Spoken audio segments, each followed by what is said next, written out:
Let's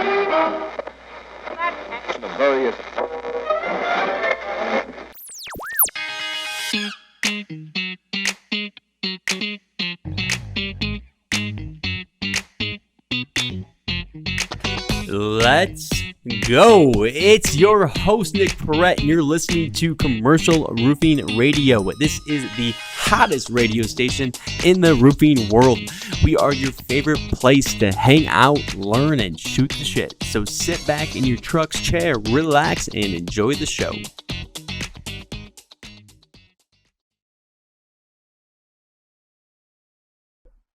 Wow, what an exciting day we have today. We have our first guest to kick off Commercial Roofing Radio. You know, to kick things off right, we actually have a former radio rock star in the house, Roger Bertolini. Roger started in the radio industry back in 1978. He's done everything from sales, marketing, and even being the on-air talent. So I'm sure you guys will notice that today. As an entrepreneur, Roger has 30-plus years of experience in consulting sales teams and developing marketing strategies for businesses. Currently, Roger is working on developing market share and strategies for Duro-Last Roofing in the Northeast as their business development manager. I've had an opportunity to connect and work with Roger. It's been nothing but a pleasure. This guy's truly one of my favorite people in the roofing space. So without further ado, we have our first guest, the man, the myth, the legend, Roger. How we doing, my friend? It sounds like we just opened up Kung Fu Panda, the legendary stuff of legend. Really, thanks. I'm glad to be your inaugural guest. I think this will really determine your absolute failure in this particular endeavor. Well, but I really enjoyed our time recently when we were presenting together at the Dura-Last seminar, and I think that was a lot of fun. Hopefully, we can bring some of that here today. Mm-hmm. Yep. For those who what do you got going on? What do you want to know? Make it up. Well, first I want to know a little about you, man. So, when you're not working, when you're not talking about roofing, what are you doing? What are your hobbies? What do you like to do? Oh, gosh, we have a broad range of things that we do. Sherry and I are really involved in our church and with an inner healing ministry. So we do some prayer counseling with people quite a bit. When we're not doing that, we're shooting targets at the gun range. Sherry's actually going to be in a handgun competition this weekend, so that ought to be interesting. No kidding. She's from the Midwest, so used to having firearms in the house. Exactly. I was born in Wisconsin, so I had a gun safe growing up in the basement for sure. Yeah, and then we got grandkids that we love to spend some time with, and my 3 daughters and their husbands. So.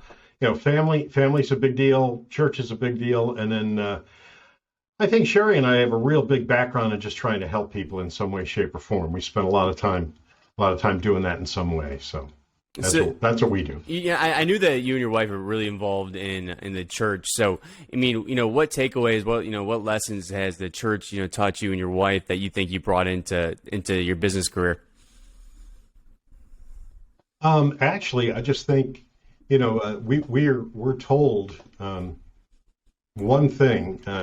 We've been given 2 commandments by Jesus, and that is love God with all of your heart, and number 2 is love people as you love yourself. And so the 2 things we try to do is love people, but also teach them how to love themselves. And I think no matter whatever industry we're in, whatever business endeavor we're in, whatever church we're in, school we're in, I think that's the real key to success is remembering that we're dealing with humans on an everyday basis, and that we would really need to pay attention to them as we would want them to pay attention to us. Often what we find is people aren't loving themselves very well. There's a lot of shoulding going on. They should on themselves a lot.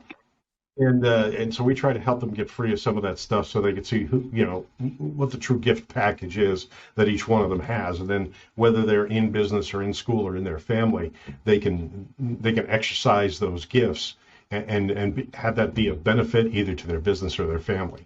So I would think that would be the big takeaway. I'm glad. I'm glad that you mentioned that, because I think, just as human beings, we seem to be our biggest critic, right? When we mess something up, we're like, oh, of course I would do that, or I should have done this. I should have done this. Like you said, that you should all over yourself. It's very easy to get down on yourself. So what advice do you have for people out there, especially as, entrepreneurs, right? So for like the roofing business owners out there, it's really hard to be hard on yourself, or really easy being hard on yourself. Yeah.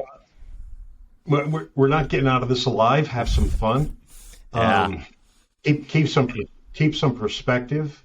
And by that, we're perspective on how big a deal business should be in the landscape of your life. Yeah. It should be a component of what you're doing. It shouldn't be everything that you're doing, and you're so self-absorbed that it hinders you personally, and then by extension, the significant others that you have in your life. Yeah. So, everybody talks about a good work-home balance, and for some people, maybe work is a little heavier than home, and home's a little heavier than work. But I think there's a place that you can find where, as long as you're operating in your gifts, it doesn't become onerous. Mm-hmm. It doesn't become a heavy burden to have a business. Mm-hmm. You pay attention to the small stuff and the details, and often the bigger pictures will take care of themselves. Mm-hmm. So I think that's really important, that we get to honestly identify what our strengths are and our weaknesses are. I'm a big fan of a personal SWOT test, strengths, weaknesses, opportunities, and threats, even personally, not just in a business. What are my strong points? What are my weak points? What can I improve? What can't I improve? I don't think I could get any taller at this point. I can't. You're already tall and good looking. You're already tall and good looking. You don't need it. That's true. That's very true. We'll be signing autographed copies of this. So it's just keeping a balance and keeping a perspective, and illegitimize, non-cover on them. 100%. Live in your gifts, right? Live in your gifts, and business is a burden if you make it a burden, right? If you put that additional pressure and stress on yourselves, right? But if you make the business about creating opportunity for other people and kind of use that as a platform to give back, and like Roger said, live in your gifts, you're gonna be feeling good, right? Yeah. You're gonna be enjoying that business rather than becoming a prisoner of that business. Yeah. So, mowing your lawn or playing with your grandkids can become a burden if you let it. It's all in your perspective, how you treat things and how you pay attention to things. It really is. It really is. I agree with that. So you were an entrepreneur, right? So you tell us a little bit about your entrepreneurial career. What you do to help other businesses and how that got started, everything like that. Sure. I think the important thing to know is usually an entrepreneur is somebody that screwed up at something else first. Amen. So everybody says to me, how did you get into radio when you first got into radio? And I said, well, I messed up at going to school for electrical engineering. So that's how I got into radio. Long story there, but it could be humorous. Yeah. But I think starting a business for yourself is when you realize that working for someone else might not be the best expression of the gifts that you have. And so you really have to take that fearless and searching, moral inventory of yourself and say, okay, great, can I pull this off? And I started by working with a partner, and we were consulting radio and TV stations for sales and management.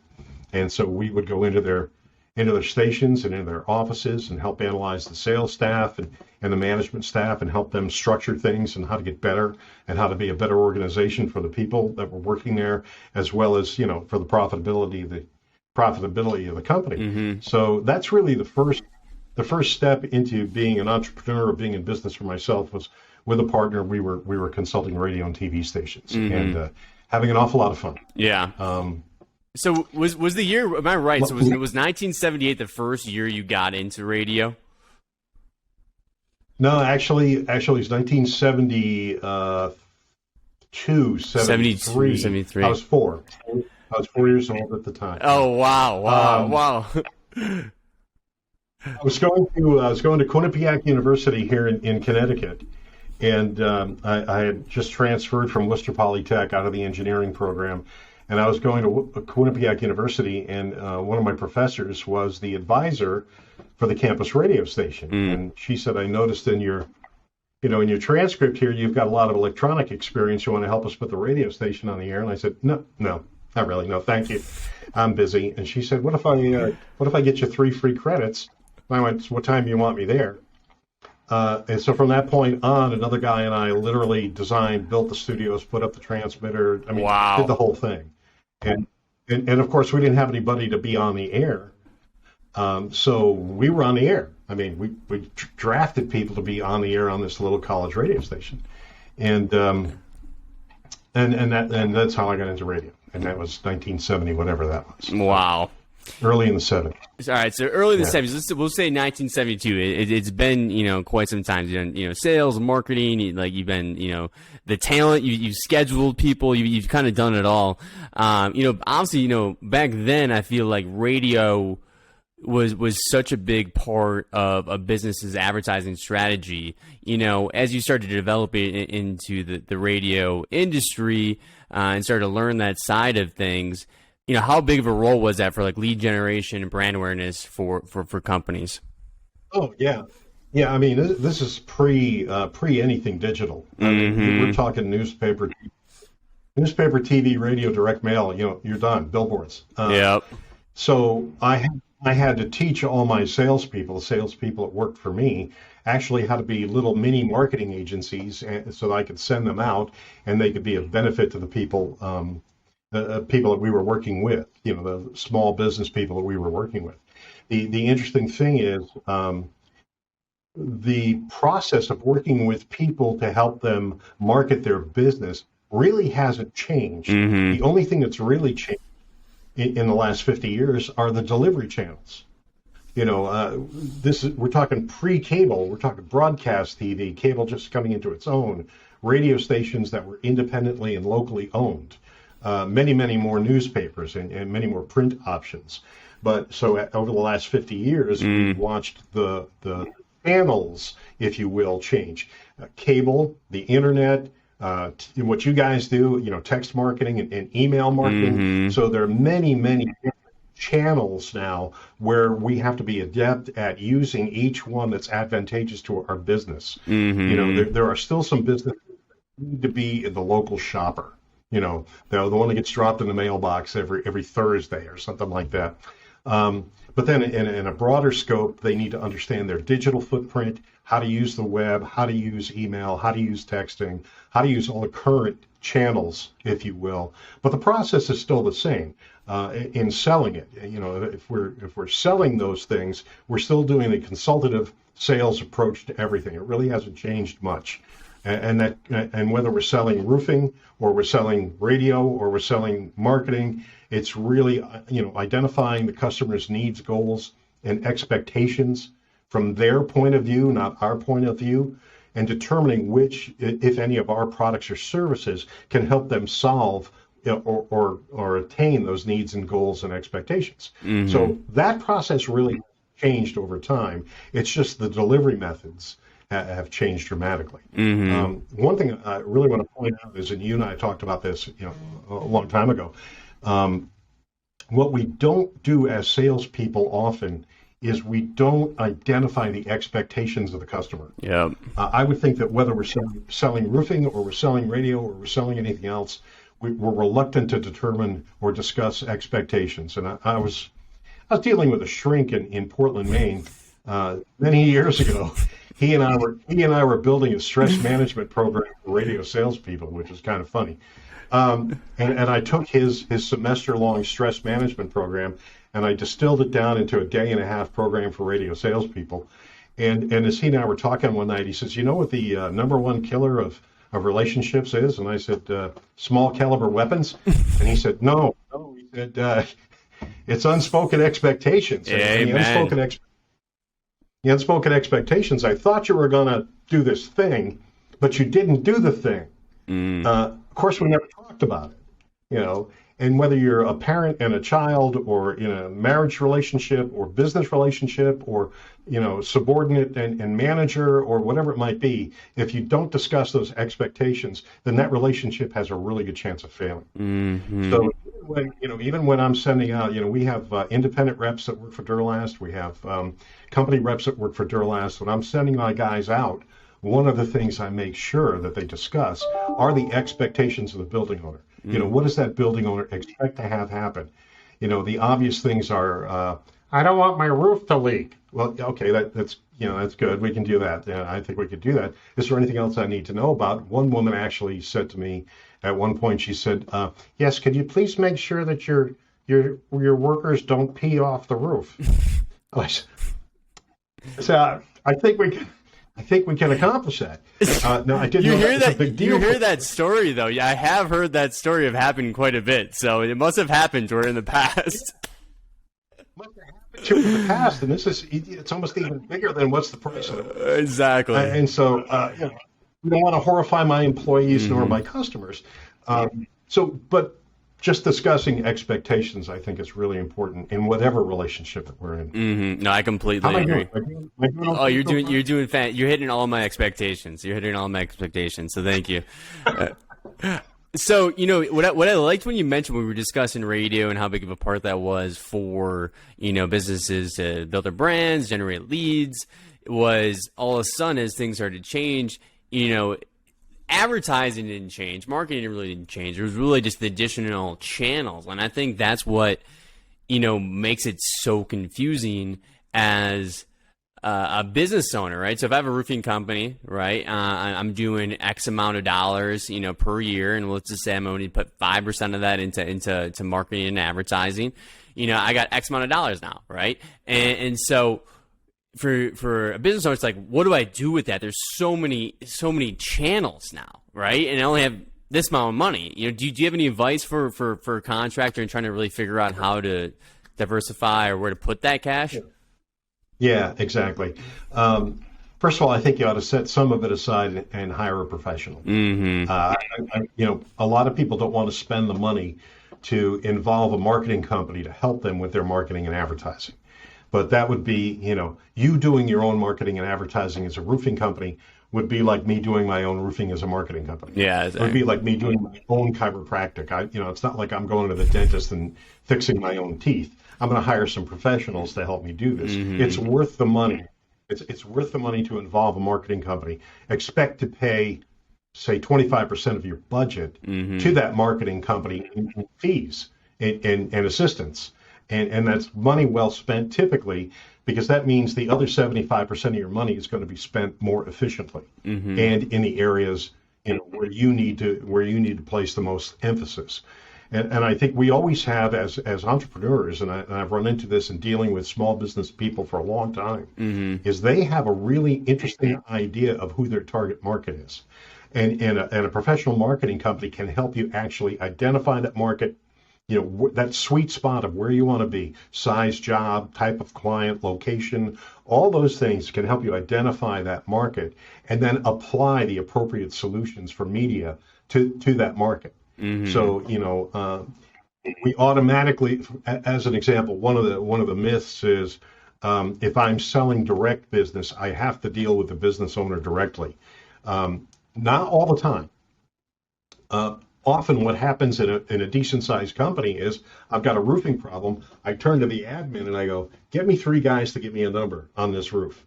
And so it's really not the building owner that needs to be approached. It's a completely different strata of people who may have different media habits, may look at things a little bit differently than the building owner, the business owner. And the difference between the business owner and the admin can be night and day. So it becomes an important idea for the contractor to really deal with, learning who that target market is. And often a marketing company will help them do that, help them define that target. So that's the way I would begin to allocate the money. Why do you think roofing companies? Why do you think roofing companies are so scared to hire a marketing company? Is it getting burned in the past and then it's done? Because I'm like, for me, it's like if I get a bad haircut, it's not like I'm never going to get a haircut again. You know what I mean? I'm just going to try a different place. Are you mentioning Is it my hair? Exactly. Yeah, exactly, right? Yeah, I don't think I look bad for an 81-year-old. No, you look great, man. You look great. So I think I don't think anybody likes to waste any money. Letter A. Unfortunately, as for advertising and marketing, the old adage is 50% of your money is wasted. You just don't know which 50%. True. But nobody wants to waste any money. Nobody wants to spend any more than they have to succeed. And I think once you look at it and you get pretty pragmatic about it, and you start looking at, who are the companies that are doing well? Well, they've either been established since the beginning of time and everybody knows them, and word of mouth just works, for them. They don't really need any help. Or if I'm just getting up and running, I may have to even spend more money than that 5% when I'm first getting up and running to establish a brand and to establish a reputation and to establish some media recognition, some market recognition. And I think people are afraid to do that because they don't want to spend the money, and that's unfortunate because they're either going to have to spend the money or they're going to have to take on the responsibilities of the activities which will generate business for them.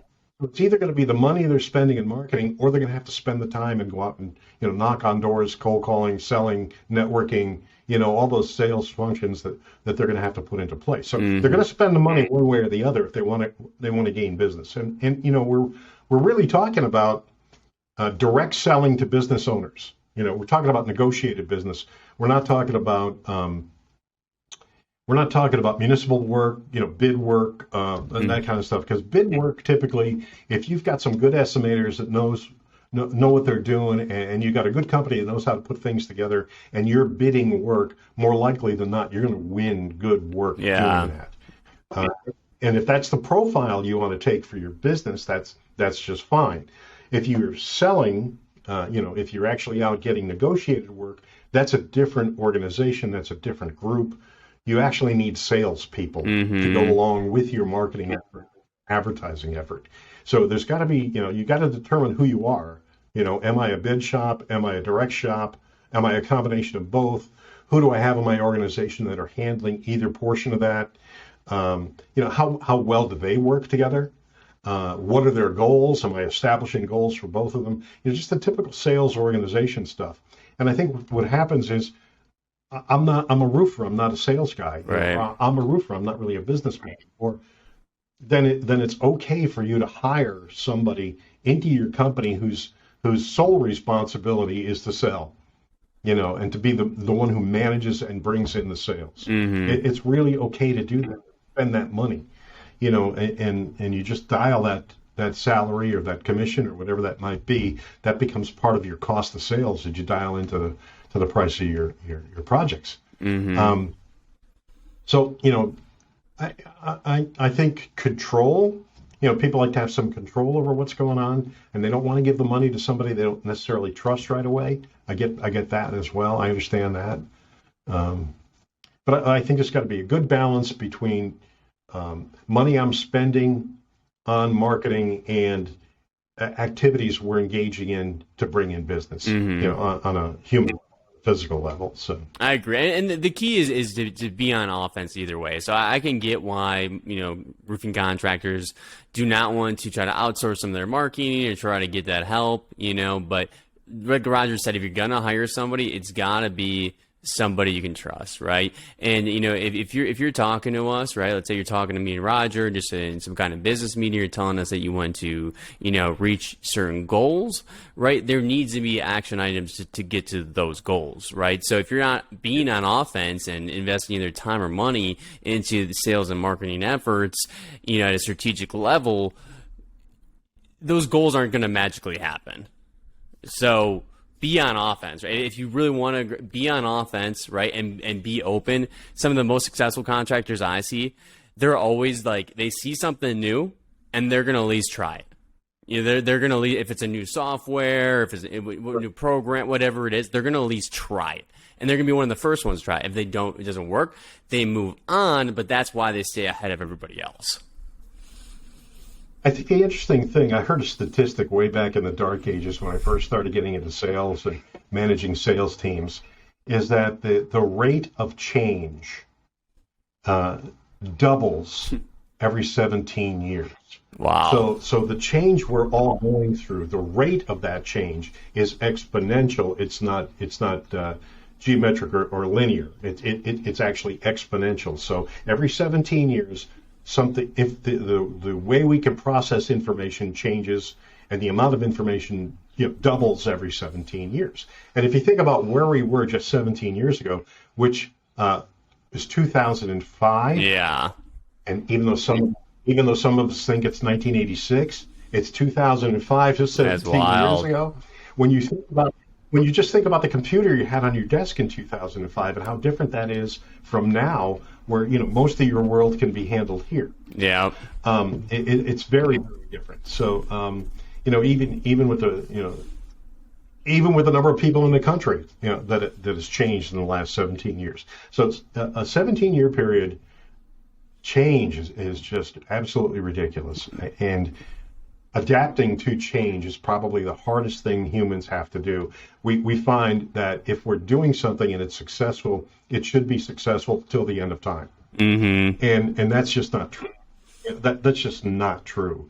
The market's going to change, people are going to change, products are going to change, everything is going to change around you. Yep. So unless you have the ability to shift, modify, and adapt what you're doing to make yourself more profitable, then you're automatically going to be either stagnant or dying. You're not going to be growing. Yep, completely. Yeah, I completely agree. Right. So the people who so there's a quote that I heard that I really liked. It was a statement closes the mind, a question opens the mind. Right. So the owner, right, the management, right, the executives, all the key people at these companies, the ones that are coming, just staying curious, always open minded, listening to their team, listening to their customers, all that kind of stuff, are the ones that are going to stay ahead of time. And I think, one of the biggest shifts too is, we're talking about sales and marketing. One of the biggest shifts has been just expectations of the customer, right? You think of things like Amazon and Uber and all these, crazy tools out there, right? That make everything just so quick, right? DoorDash, you give your groceries delivered, all that kind of stuff. People want a better customer experience. And I think that's, one of the ways that you can really separate yourself as a customer, right, is making some kind of remarkable experience with them, right? That they're like, wow, I want to keep working with these people, because usually they have more properties, right? And they want to tell, other property owners that they know in their network to also work with you, right? If you can leave that remarkable experience. Don't you think, Roger? Yeah, I think, when we were concentrating on sales training way back when, and I was doing a lot of sales training, we were talking about, the 4 different levels of sales competence. And the highest level would be when you are perceived as being a resource to your customer, regardless of the product that you're selling. When I was an independent rep for Duro-Last down in Tennessee, I was dealing with a lot of roofing contractors, a lot of building owners, and a lot of architects. I would love it when somebody, one of my customers, whether a building owner or architect or contractor, would call me and say, hey, do you know any good HVAC guys in this area? Mm-hmm.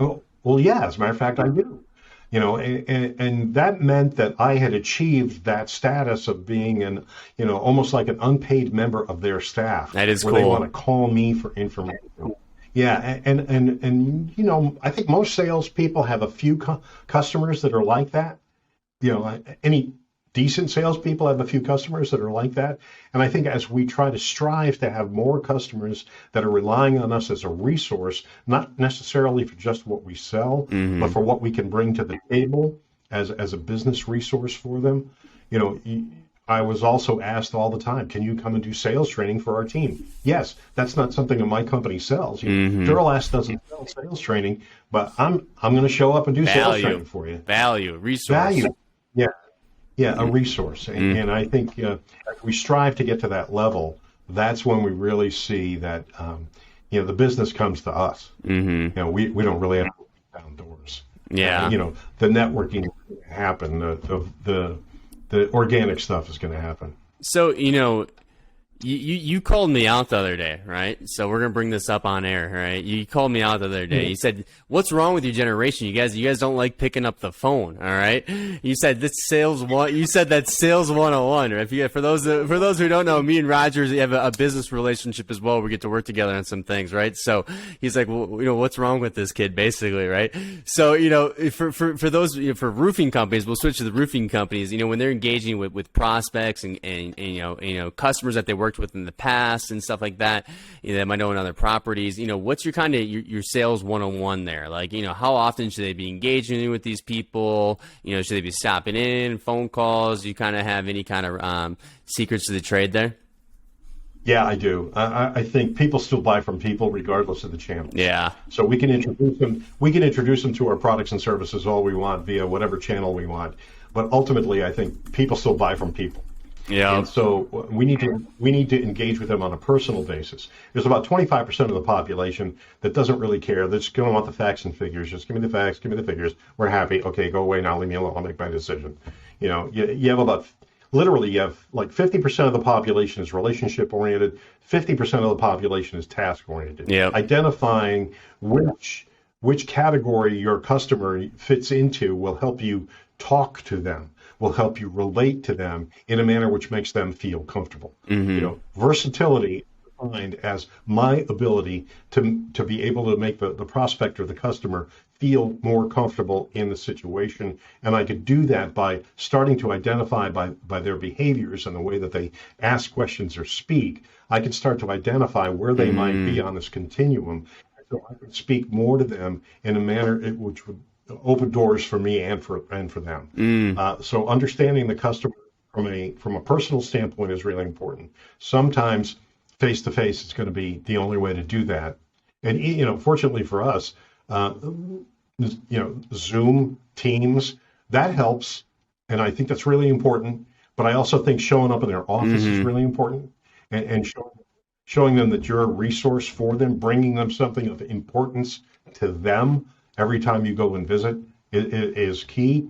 I was just talking to one of my sales guys this week, and I said, he's starting a new territory, and he said, well, how do I know if I'm bothering somebody if I'm in there too often, or if all right, here's the rule of thumb. Rule of thumb is I expect you to get thrown out of a business twice a year. I said, less than twice a year, you're not being aggressive enough, and more than twice a year, you're being a jerk. So twice a year is probably a good number. And he was surprised because he's very considerate of everybody's feelings, but he was so considerate of everybody's feelings that he just wasn't making enough face-to-face visits with people that he needed to be face-to-face with. I think technology is key as far as branding and opening doors, but then I think human to human, we have to understand how to interact with people at their level, and then also understand what their goals and expectations are. Yeah, and the thing is let's be for real. If you get these people, these prospects or customers to like you, right, and you're coming in, you're having more impressions, and then the 2 year, whatever it might be, as long as you're bringing some kind of value, not wasting their time, it probably won't be the end of the world, right? Most people struggle to even get those 2 impressions, right? They're not doing enough of the impressions. So make sure that you're getting out there. And I'll say this, I'm not, that great of a salesperson. I'm okay, right? I enjoy running my business, but I'm not like the best salesperson ever. I've been on sales teams and I've seen the best salespeople there and I see what they have. But when you're talking about building that relationship and knowing them personally, that's allowed me to reach, different levels of success because I've been able to lean on that, right? Where it's like, if I go into my CRM, I'm writing down, hey, how many kids they have, where they grew up, what sports teams they like, all that kind of stuff. And then I always I don't purposely do this, but whenever I'm on a call, I try to do it where it's like kind of a sandwich, where it's like personal, business, end with personal. All right. And so then that way it's like, you guys just, first off, you want to enjoy it, right? If you want to like the people you're working with, let's enjoy it a little bit. Let's have some fun with it. And then as long as you're executing, right, you're going to be able to do business together for a long time. I don't want to give the misimpression that, we all have to be these, very, very glib, oh, I love, I want to know your family.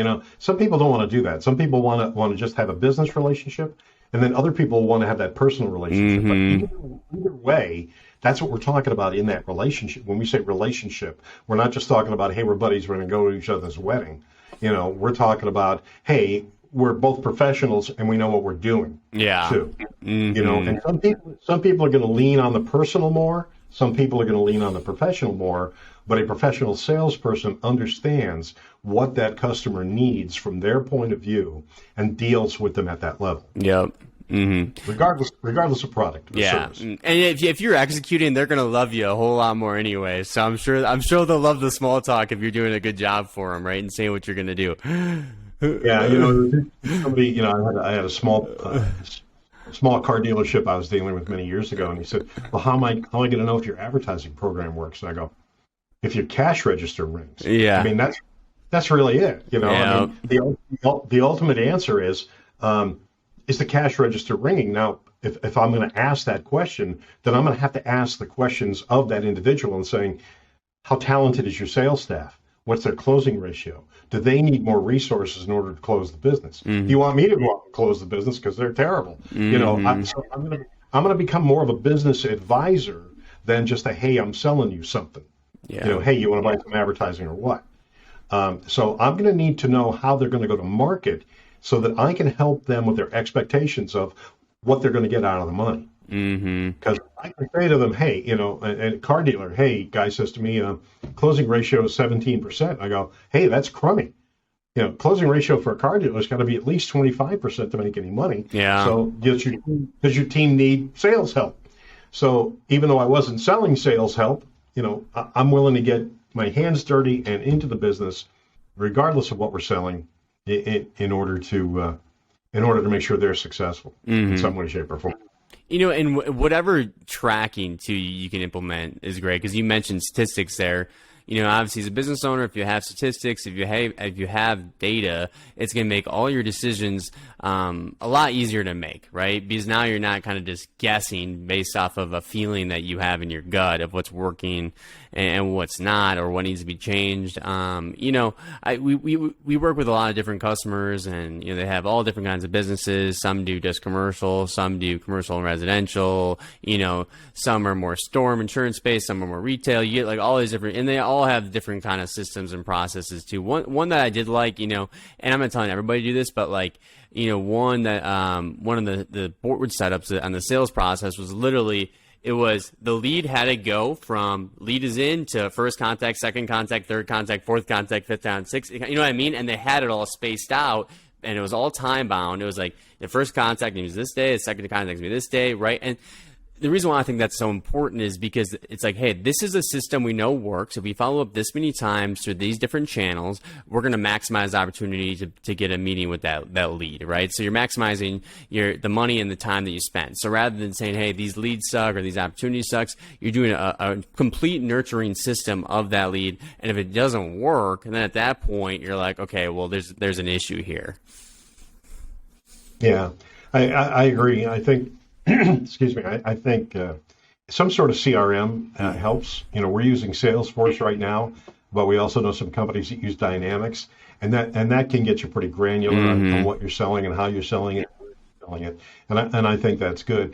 I think really importantly, the big thing is you have to work on your business as much as you're working in your business. The way you go to market, the way you do things, the way you sell.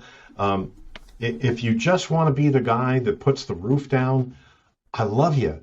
And give me a call and we'll find a place for you to work. Because right now, I could use people that can put a roof down. Yep. If you don't want to be on the business side, if you don't want to be that manager, that owner, that salesperson, that's okay too. I'm sure you could find some people to work with and partner with where you can both, have an advantageous relationship and do some business together. So, it's not like if I get into business, I have to do everything myself. It's what do I want to do? What am I good at? And how can I, magnify that and either hire for or partner with to make up the deficiencies. And whether that's hiring a marketing company or becoming a subcontractor or just just becoming a sales organization with subcontractors, whatever the relationship is, identify what your strengths and weaknesses are, what you want to improve, what you don't want to improve, and then put people around you that can make up the slack. Yeah, fill the voids, right? Fill the voids. Make sure that you're getting talented people, organizations, resources around you. I will say this too, is I hear some people that we talk to, especially if they've been in business for a while, that they say, hey, we're not really looking to grow. We're not trying to explode this thing. And that's completely fine, but keep a growth mindset, right? Keep a growth mindset. Because the thing is if you're not, it doesn't necessarily have to be, hey, our revenue is trying to blow up, but like we're trying to become more efficient or like some kind of growth mindset thing where you're improving. Because if you not wanting to explode the business removes the growth mindset, you're going to go out of business because you're going to be falling so behind on everything because you're not updating stuff. Like we said, if you're not evolving and updating, you gone. Bye-bye. Unfortunately. Yeah. Mm-hmm. Yeah. But all right. Yeah. Well, so Roger, if somebody wants to get linked up with you, some of the roofers who are out there listening, what's the best way to get connected? Obviously, you guys could call Duro-Last and they'll just pipe you right into my desk phone. Do it. That's one of the easiest ways. I'm on LinkedIn. You can just send me a LinkedIn message.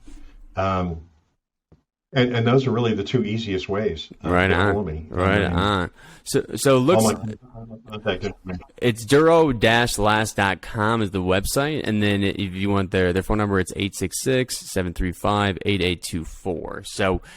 Make sure you're connecting with Roger. Like you said, he can be a major resource for you. Dura-Last is doing some unbelievable things. We've had a great opportunity to kind of partner, work with them on different things and different clients, and just great people, great culture. Always takes care of their contractors. One of the biggest things is when you're looking at manufacturers, suppliers, all these different people, they can be a great resource for you. And a lot of people that I met there, just they love their job, so they do good work for you. So make sure you guys are linking up. All right, but now we have a game, Roger. We got a game, and then I don't know if you saw my email, but we end with enlightenment, where you have to give us some kind of enlightenment. So you can either give us a quote, a life lesson, or a book suggestion, or something like that. So you got a little bit to think about that. So the first thing is we're going to be playing Are You Smarter Than a Roofer? Okay, so we're going to be doing a five question trivia game.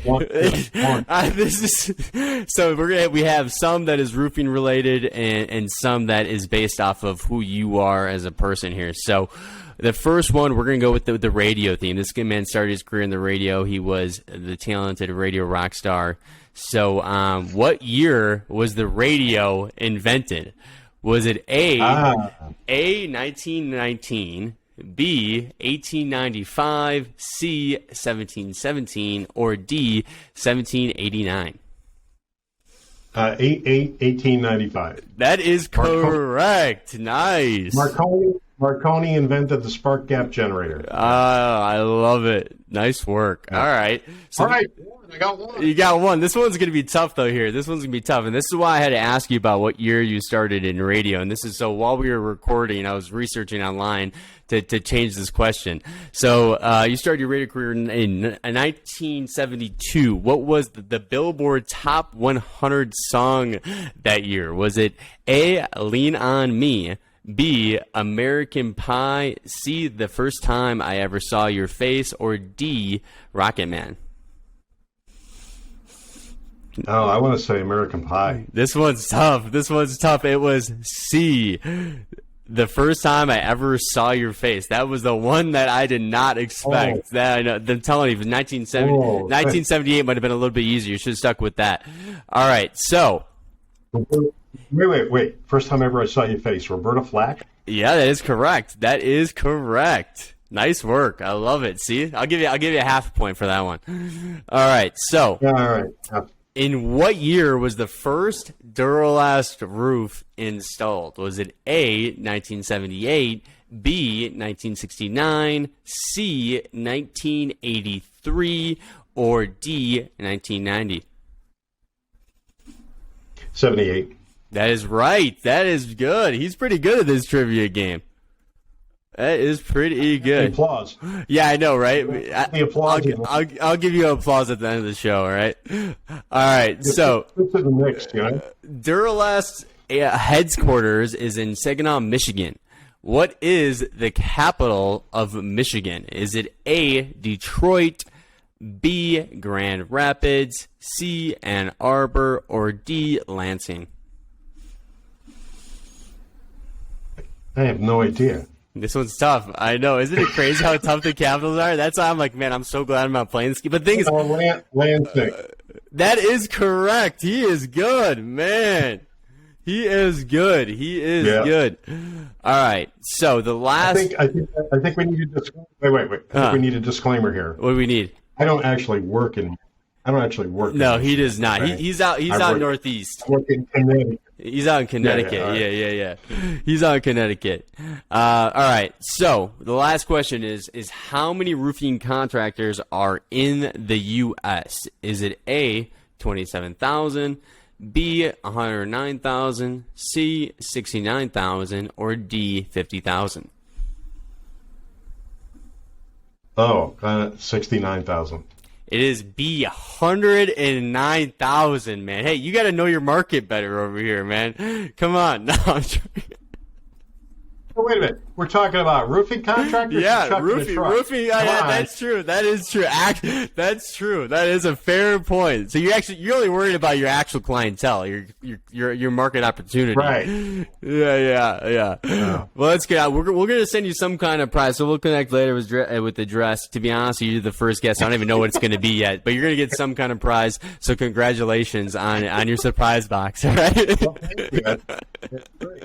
It's awesome.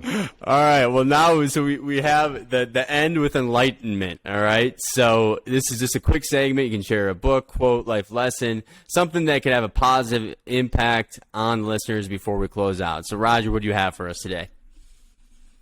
Well, I think I jokingly said it early on, and it's really important. We're not getting out of this alive. Mm-hmm. We might as well have some fun. And if you look at anything that you read or anything that you see that'll help you improve, it always talks about adjusting yourself, not adjusting the world around you. It's the change happens in here.